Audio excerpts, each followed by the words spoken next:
Alright, you guys, now we are on the move with this huge project that I put on my shoulders, and I think I can handle it. I'm 100% sure that I got it under control. Hopefully I don't jinx myself this, knock on some wood. But I kind of organized a couple of things, you guys, on the table of what at least I can pretty much do as of right now. And that is obviously putting the bottom case together for this Polaris Outlaw 500. It's the IRS with the independent rear suspension. I believe it's the same thing as the Predator. I think it's the same thing as the Predator from 2003 to 2007. And then the Outlaws are only 06 and 07. And they're in 500 or 525. I know there's a couple of small differences, I think, in the crank, but from what I believe, the transmission and all that good stuff, the head especially, is all mostly the same from what I thought. Let me know if I'm wrong, but that's pretty much what I've investigated, because I've had a Predator and I've had a Outlaw, and this is going to be my third Polaris, but second Outlaw. So, yeah, let's go ahead and get this video started, you guys. I'm very eager to find out if we have all the parts, and if it's gonna go smoothly or it is a really bad idea.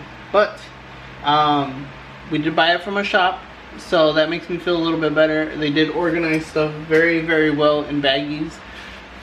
That, I mean, shows alone that they are very professional and know what the hell they're doing, because I don't even put stuff in baggies, and somehow I kind of know what the hell I'm doing and putting stuff together.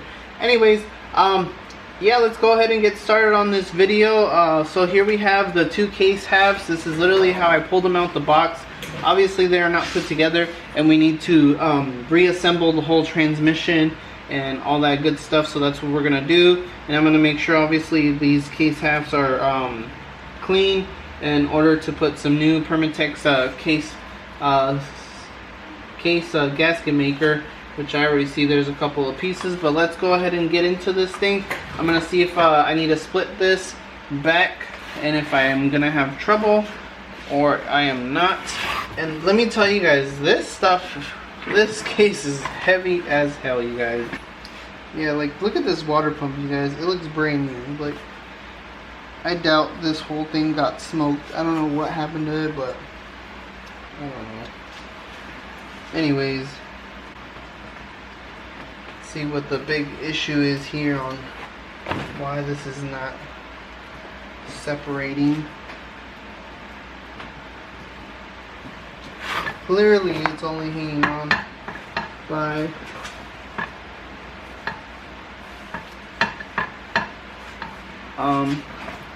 the crank here. Oh, that worked a lot better than I thought. Alright. So here we have one side, and I'm pretty sure everything goes onto this side before it comes onto this side. So I think we need to put everything on this side and then pretty much put this side on there. Honestly, you guys, I don't even know where to start, but first of all, I'm gonna start taking off all the gunk off the side of the cases. A razor, and take all this crud off. I cleaned up a couple of things already, and got them pretty much ready to go, and we should be all set here. So pretty much this guy goes in first. So I already actually have the crank in, and then the counterbalance shaft here. Another thing to point out is it has two sections right here. Let me get you guys like the best view possible. So I already lubed up everything too, but it has two dots right here. Those are supposed to be aligned. And the first thing that I'm going to do is put this in. This goes right here. I believe this is like for reverse.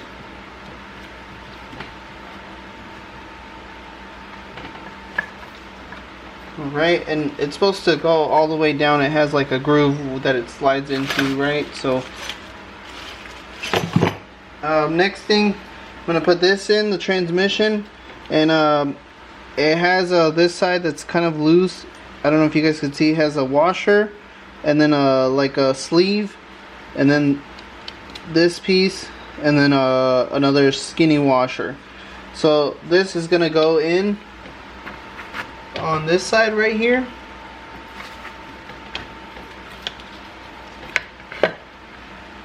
You want to make sure, obviously, it goes in smoothly. And this is the main one. The main one goes face. This piece goes facing up. So this is the main one.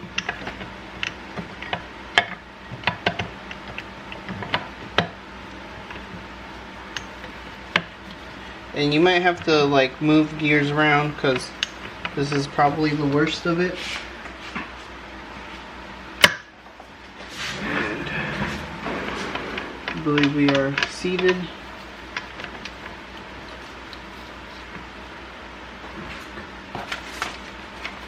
Alright you guys, so now we're gonna put this one in, and this is the last one that you need for this piece. There's supposed to be a flat washer. This is the gear, and then it has an oil sleeve on it.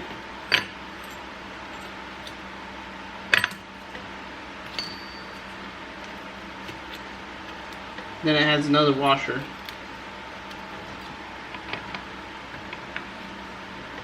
We're gonna put the forks in, and you definitely want to lube these up.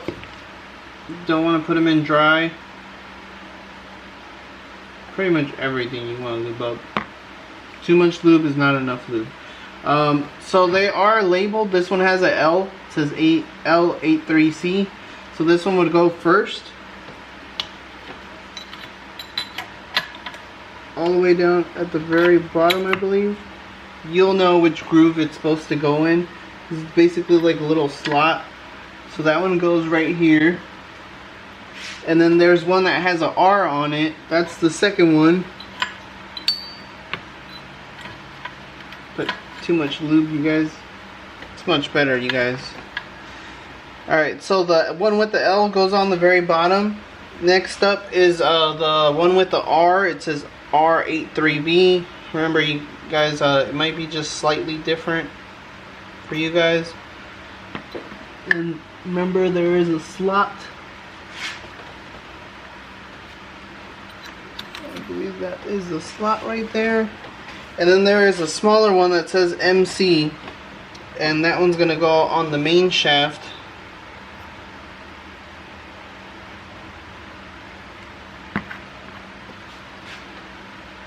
And again, there's gonna be a little slot.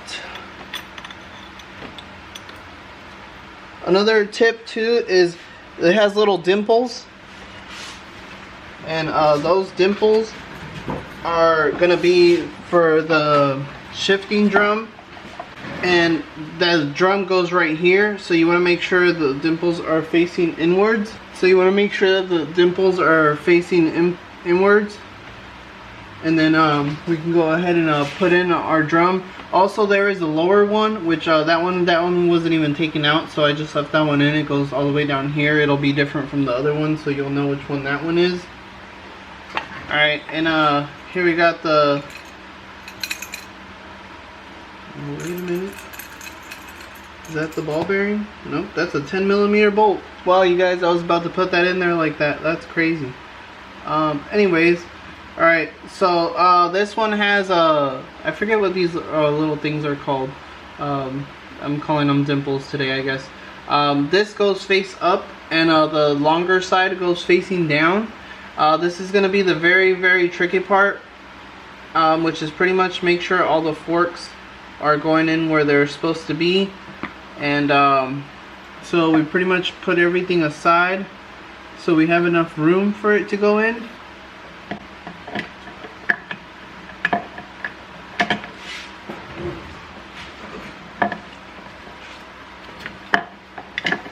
And this reverse one right here, it gets connected into the back, so it's going to be hard to see, but basically you got to pull it back in order for that drum to drop.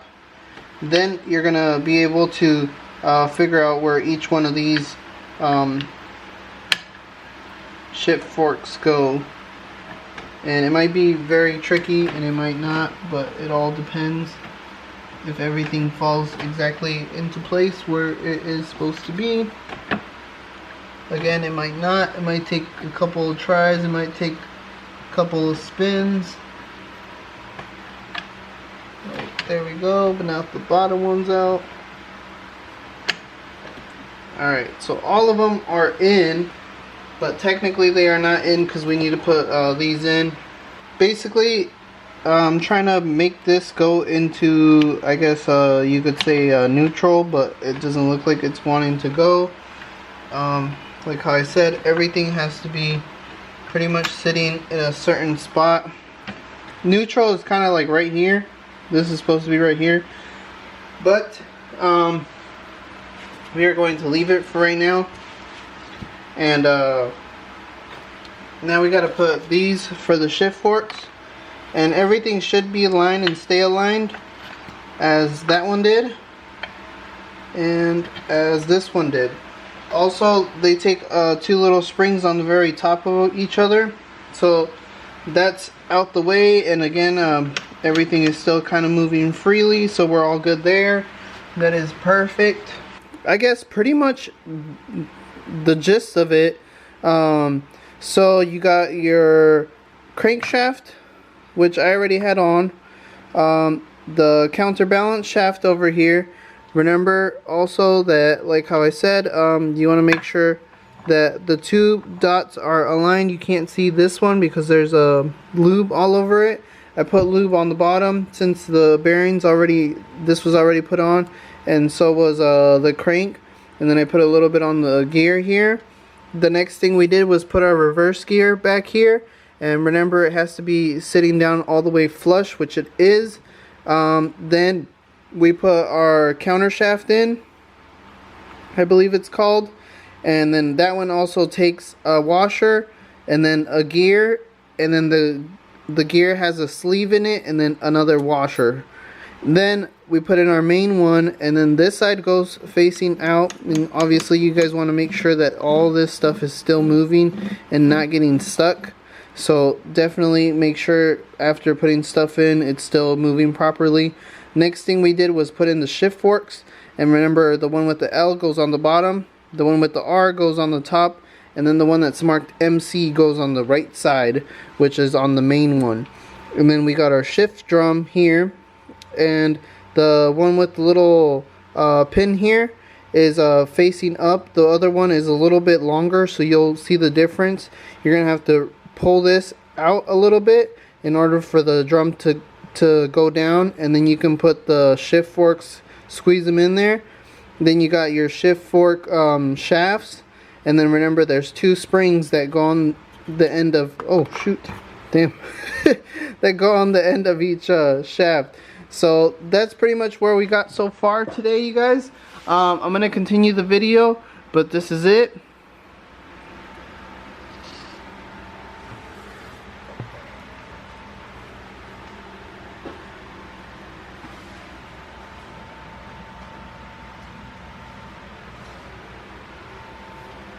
Now we're ready to pretty much put the cases together.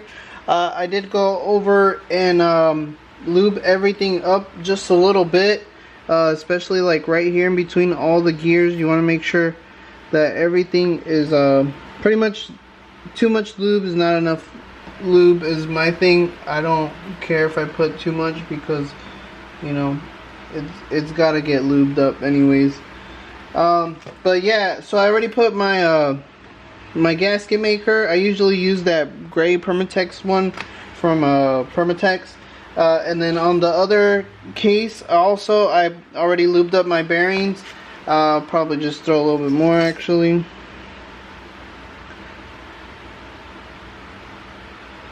And now we should be able to meet both cases. I believe that you shouldn't need to put any real force into it. It should be all good to go, as long as everything was done correctly. So let's go ahead and I put it on both of them too, I don't know if you could see, especially like where the piston is gonna go and the crank's gonna stick out. I like to put a lot there because obviously that's where it's gonna get the most heat. Then obviously at the very bottom, where everything's gonna pretty much get the oil sitting at the bottom. So here we go. Let's see here.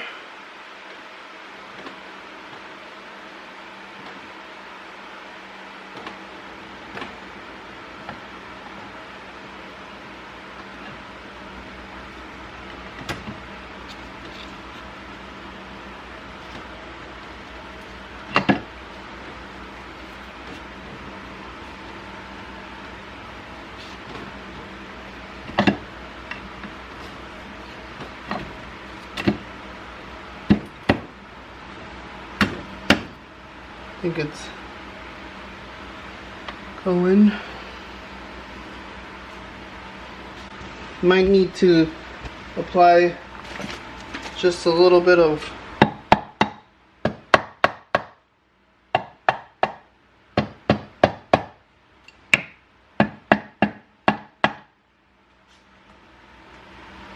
almost looks like it's just a little off.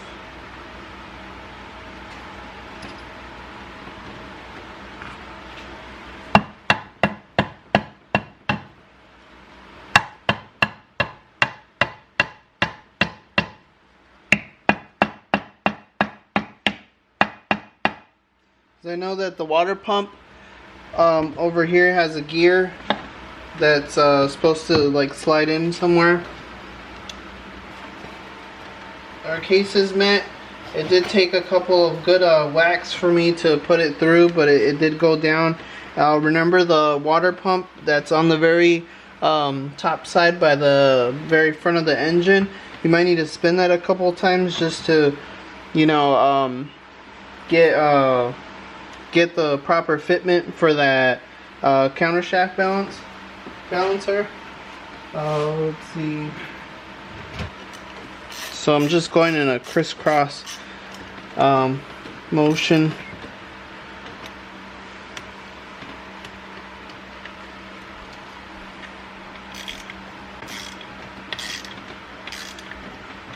And then you can pretty much tell and see that the case is like snugging up.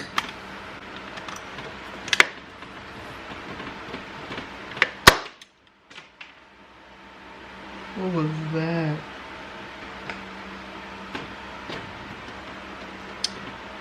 But it just broke. I have no idea where this goes, you guys. Holy crap.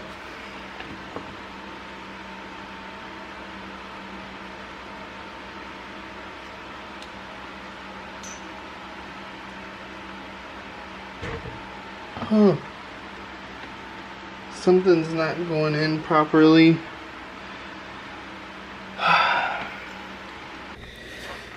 Okay, we are back with the Polaris Outlaw 500. So we did have a little mishap happen last time.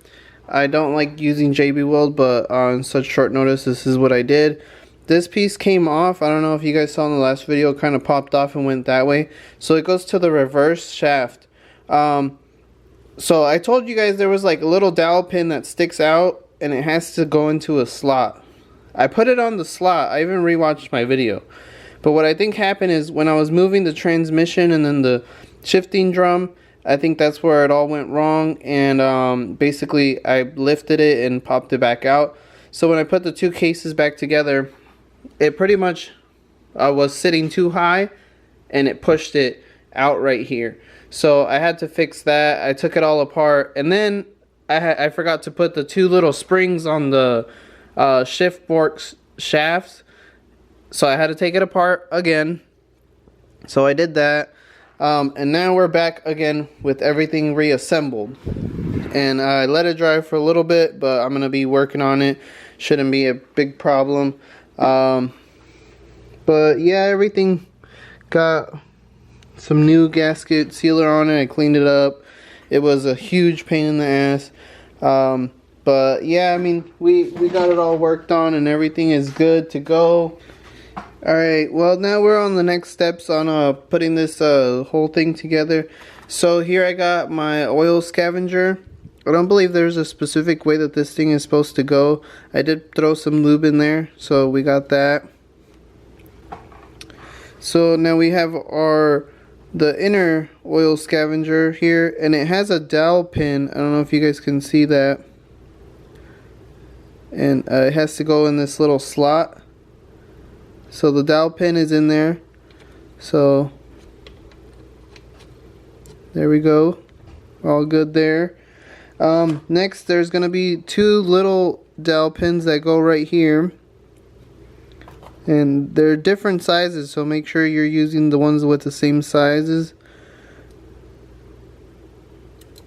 Come on. This lube is like really good because it's sticky, but it sucks. Oh, I literally just put it in and it got stuck to my finger.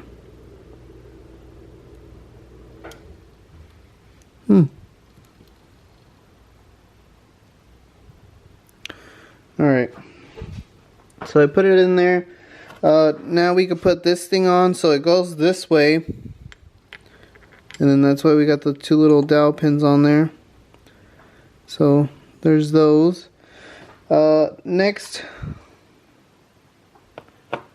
there's another little dowel pin that goes on this little shaft right here.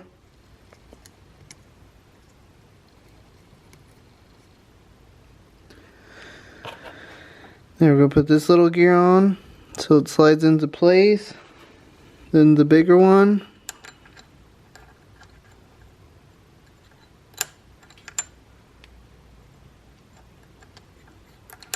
Again, I don't believe that this is supposed to sit in any specific way. Alright, I just wanted to make sure, but yeah, no, there's not like a real specific, this outer rotor is supposed to go. So there's the inner, the dowel pin, the inner rotor, and then we got the outer rotor. And remember, we have our two little dowel pins on the sides over here also. Then we could put on our cover.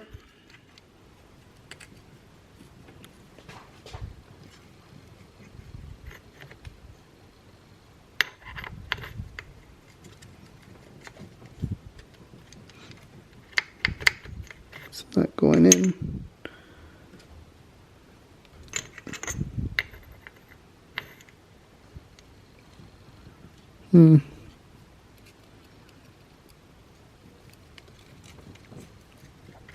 It's not going in. Why is it not going in? Oh, there we go. I think it just wasn't sitting where it needed to sit. Alright, now we could put our 3 bolts here. Secure that in place.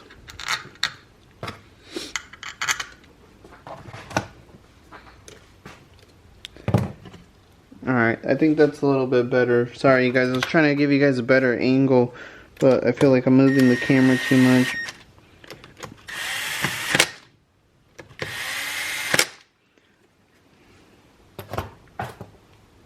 And I'm not torquing these down, but I'm not going to tighten them down anything crazy.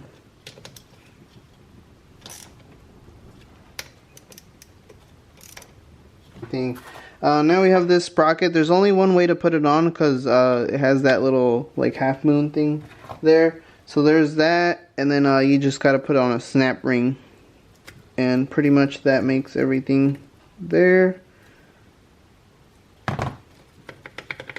And that's that. Alright, now we're going to move on to the shifting drum over here. Alright you guys, so next step, we're going to start assembling the shift drum here. So it has a little notch right here, and obviously it goes right here where the dowel pin goes, in order for it to sit flush. And I put a little bit of blue Loctite, and it is a 10mm I believe. Oh no, it's a 12.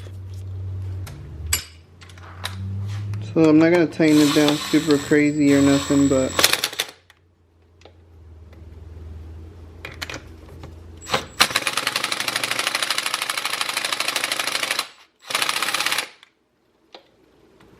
feels pretty loose. go. Alright, now we're gonna put our spring here. And this goes kind of down here. I don't think you guys can be able to see it. I believe it's called a shift detent spring or something like that. And then we have this little arm, and then this shoulder bolt that has like a little spacer on it. And that's gonna go right here. And I put a little bit of blue Loctite on it as well.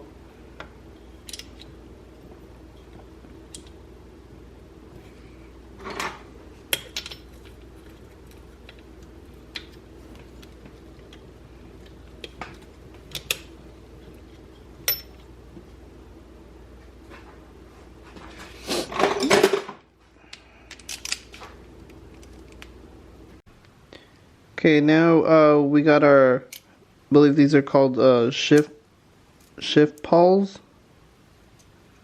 and they are very complicated to work. Pretty much they need to be in there like that.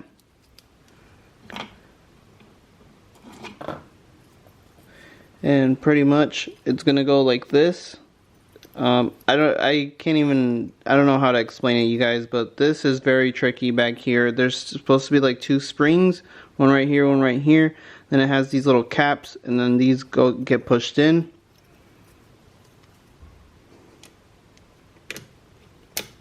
Alright, there we go. So it's in. That's how it's supposed to be, I believe. Oh, there we go. Alright, so that's supposed to be like that, but then that's when we're going to take 2 bolts right here. And I'm just using the last of my blue Loctite here. Need to go buy some blue Loctite.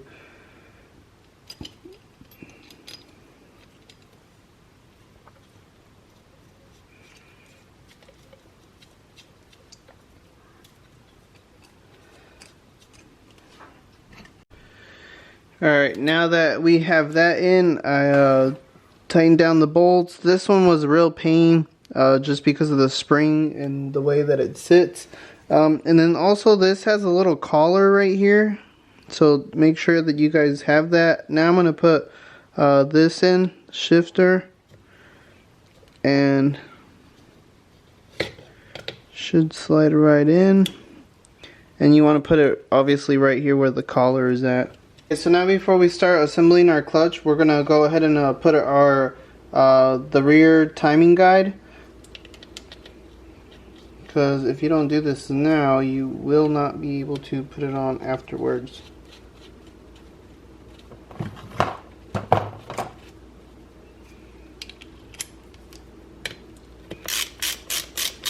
But it's still supposed to move freely, obviously, with the tension and everything from the chain. Alright, now we can move on to the clutch. Alright, you guys, I think that's going to be it for now. I pretty much put everything together that I possibly could so far. What I am waiting for is the timing chain, because I ordered a new one. If you guys remember, this one was like, it's not supposed to be like this. It's really stiff. So I was pretty worried. Maybe that's where stuff started going wrong on this quad, and you know, maybe that's why they ended up starting to rebuild it. But honestly, you guys, this is like probably the worst thing on the quad, and I'm very surprised because all the parts are actually here. I don't know if you guys can see. Look, there's one empty bag, there's another empty bag, there's another empty bag, there's another empty bag. We have all the stuff for the clutch still, the flywheel, the timing chain parts, sprocket, shifter, and a starter, head bolts, tensioner. But I mean, you guys, we already got through, look, like 5-6 bags of parts that were here, and I mean, I'm giving myself a thumbs up because you guys, for me not disassembling it, which makes everything kind of way harder, I was able to put everything back together as it should be. And so yeah, pretty much my timing chain is supposed to come in tomorrow, and we did make some huge progress on this, and pretty much I'm gonna wait for that, and then I can put that in, and then we can start putting our clutch in and finishing that off. If you guys like this video, don't forget to subscribe and definitely share my content. Hopefully you guys like it. And again, I'm not a professional, but you know, for me, not going to school and being self-taught, I definitely feel like I kind of know what I'm doing. As you guys can tell, I mean, my stuff runs. My stuff is like pretty decent. But you guys at your home can do it also, you know, it's not that bad. It is a little tedious, and some stuff takes a little while, and you might have to do it a couple of times, as in me splitting the cases like 3 times, but you know what, it gets done and everything is all good to go. Again, thank you guys for watching. Don't forget to like, share, and subscribe. Peace, y'all. So we're on the move here, you guys. Definitely making some sweet progress. So now we're gonna put in the clutch fibers and plates. So I have mine here. The first one is gonna be a skinnier one. I don't know if you guys can tell the difference. So this one goes first. And usually there's like a wavy ring, but I looked it up. I guess I don't think it takes one. And then it's the fibers. There's no real specific way to put these, I guess. I thought there was. There is not.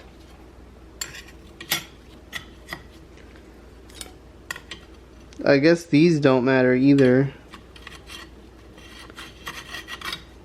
The only thing that does matter is when we're going to put in the last one.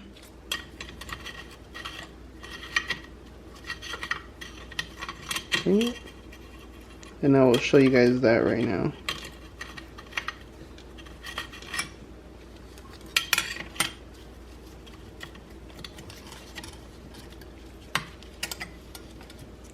And then the last one, it has like a groove right here. I don't know if you guys can tell. Like, let's see this one right here. So the last one is, it has to sit on that groove right there. So basically it's kind of like a special place for the last one, I guess. Next thing we're gonna do is put in our push rod.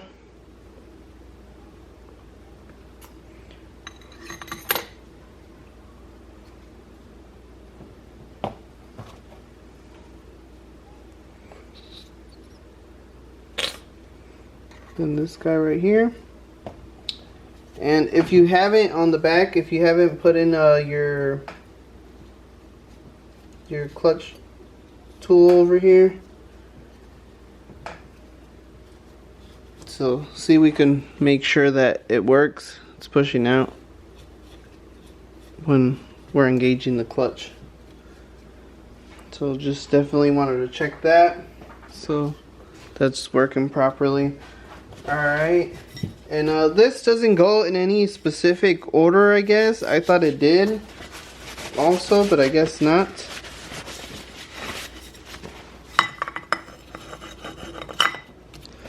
So there's that.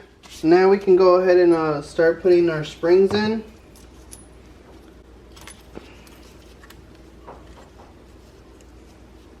Now we're on the back side over here.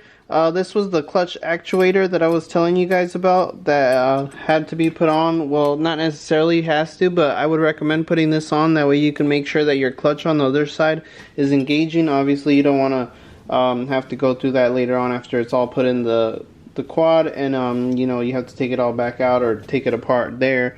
So yeah, pretty much you can push this lever and give it some tension, and you can actually see your clutch going in and out, so you know it's engaging and everything's working, especially that push rod. The other thing I forgot to do is put on this bracket. I believe it's also for this the clutch cable that's supposed to go right here. So right now I'm gonna put that in also, and it takes some weird like hex screw bolts, so you guys will see those and know which ones they are. You could tell them apart, you know. Now we can get to pretty much installing the starter over here, and pretty much it just takes 2 screws in the back, and then obviously your ground cable, but we don't have that because we're not in the quad yet. And it takes an O-ring right here. So pretty much I'm gonna just slide it in here. Probably give it a couple of little whacks.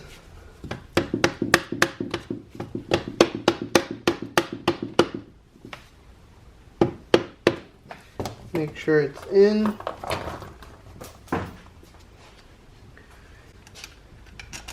Then we can tighten this one down and get that out the way, and then we could probably put the rest of our flywheel over here on this side together.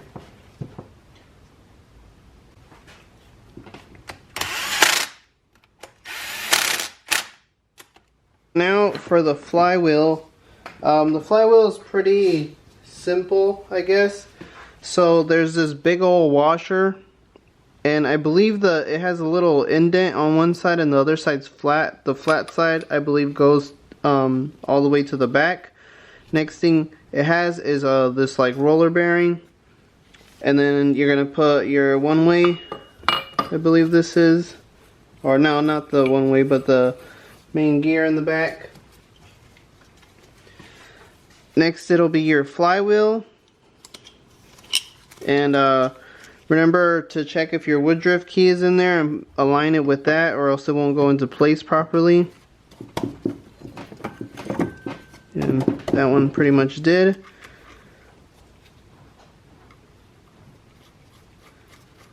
And I'm not going to tighten everything down yet. I'm going to make sure. Another thing I forgot to tell you guys too is for the, I forgot this is the starter gear. I don't know what I was thinking, but basically another thing that you guys should probably do since you're at this step is make sure your starter gear works. As you can see, I'm turning it and it's putting tension against my finger, but when I turn it the other way it doesn't. That means that your starter gear is actually working, the bearing that's behind here. Because then if it's spinning freely both ways, it's pretty much not going to work, and it could throw a couple of things out of whack there. But yeah, so there's that. We got that going. Now we could put in the other little gears here for the starter. So there's this one. This one goes right here. And as you could tell, then there's another one that has a little shaft. And I believe it also goes like this.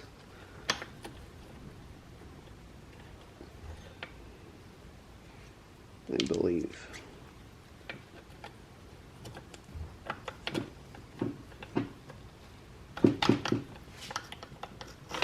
There we go.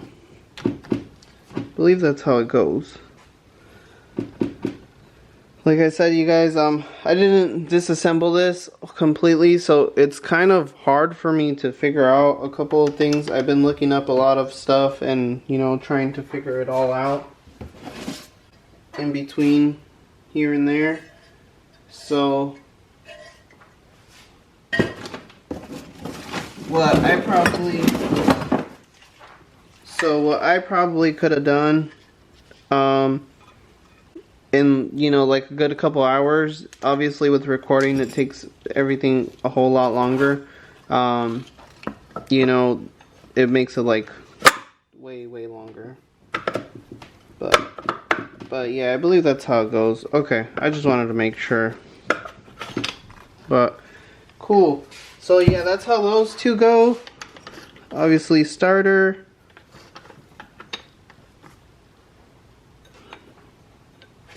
Oh. It took this thing with it, that's why I was like, what the hell happened? Alright, so there's that.